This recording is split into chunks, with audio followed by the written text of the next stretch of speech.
Kung magta-travel ka sa Taiwan, here's a quick airport arrival guide para hassle-free ang first day mo. Step 1. Before your flight, make sure na naka-order na kayo ng eSIM. Importante to para may net kayo pang navigate pagdating nyo doon. Mabibili nyo to sa Klook at sobrang mura lang nito. At para sa 3 to 5% discount, use my code GORGBRBKLOOK. Don't forget to also fill out your Taiwan arrival card online. Bago pa kayo lumipad, ito yung website, beware of fake sites na naniningil. Libre lang to. Step 2. Bawal magdala ng animal or plant products. Mahigpit sila dito at pwede kang ma-fine ng 200,000 New Taiwan dollars or more. Step number 3. Sa arrival, i-ready nyo na yung passport nyo at yung QR code nung Taiwan arrival card nyo para mabilis na lang kayo sa immigration. Step 4. Kung may check-in baggage kayo, dun sa claim area, meron ng katabing ATM dun. Bank of Taiwan. I suggest mag-withdraw na kayo dun para wala masyadong pila. Pwede kayong gumamit ng GCash Visa card kung gusto nyong mababa lang yung transaction fees. Kasi nag-withdraw ako ng 10,000 NT dollars. Ang direct conversion niya nung time na yun is 18,864.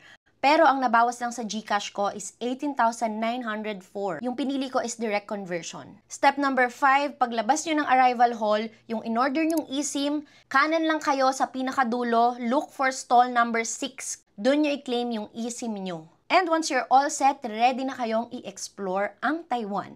And I hope ma-enjoy nyo yung trip nyo kagaya ng sa amin.